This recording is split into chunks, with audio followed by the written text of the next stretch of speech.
Another important setting is static model. So by default, Hoops will take the scene graph that you've specified and traverse it and draw it as is.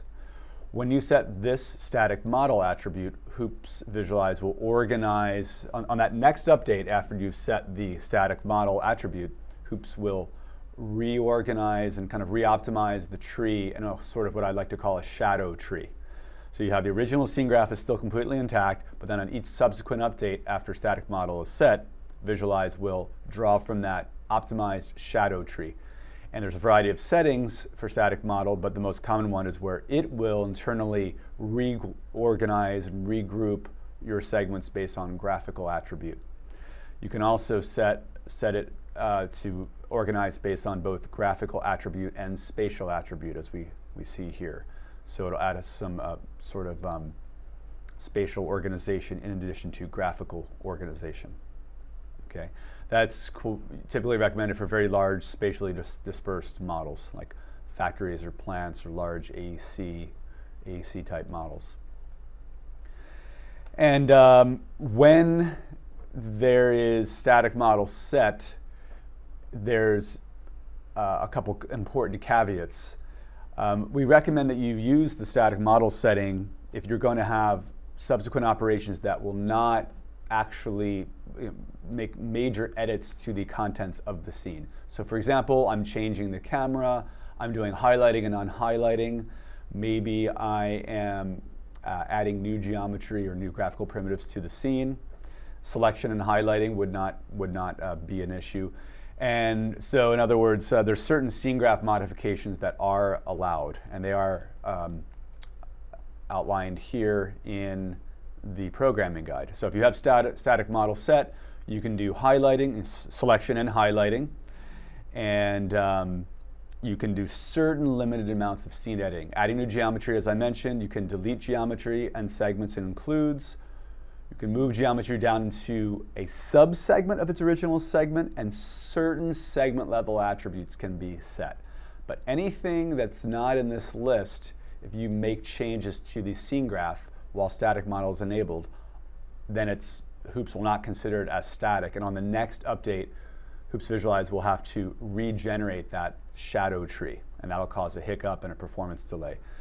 So static model should be used when you are going to be in a mode that's sort of like, let's say, a view markup mode only, where you might add or edit markups somewhere else outside of the main model tree, or you're just going to do selection and highlighting and any of these limited items. I shouldn't say limited, because there's quite a few types of edits you can make here.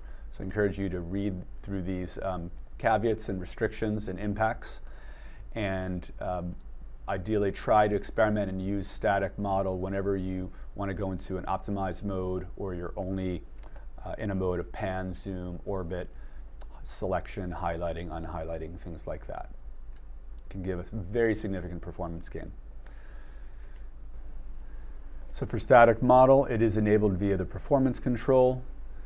And again, it can be configured to use either the attribute or attribute spatial mode. It affects how we build the internal tree. On a future slide, we'll see that the attribute spatial mode is recommended when we're using the fixed frame rate rendering setting. And we do recommend that you prototype using static model to see what kind of performance gain you might get with your typical models, and also what impact that might have in your application's interaction with the scene. So for example, if you have static model enabled, this window info control will give you info about how many static model trees have been regenerated in the previous update, so you could test your various interaction with the scene, selection, highlighting, any kind of query or editing, and get a clear set of information about if and when static model was enabled. Again, typically you would enable that at the beginning of common scene interaction operations like orbiting, panning, zooming, highlighting, unhighlighting, potentially doing markups outside of the tree where the static model is set. So you can jump over to the Hoops demo viewer, and again we have our model. Everything is being redrawn on every update right now.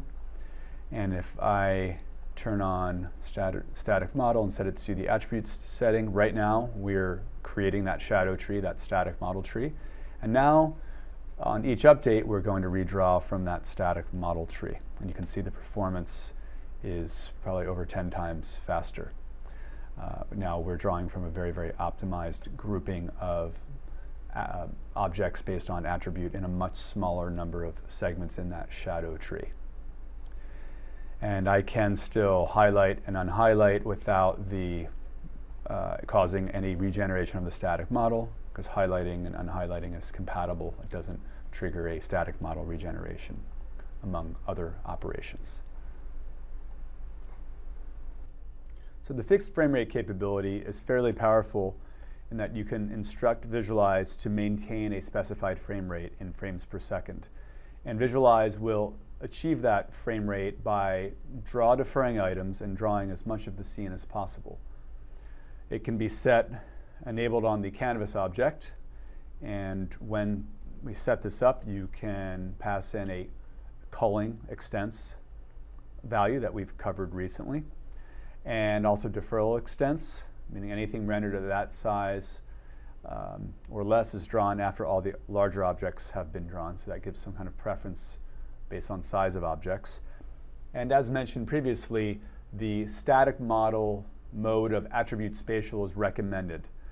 Since Visualize has a fixed amount of time to draw each frame, we want to have some useful priority about what to draw first. So if an attribute spatial static tree is in place, Visualize will be able to have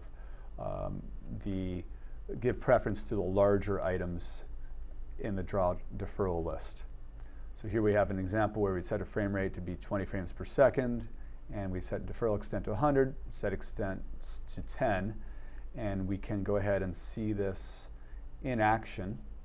So right now, I do not have fixed frame rate on, getting maybe 3 frames per second, and we do have the attribute plus spatial static model enabled.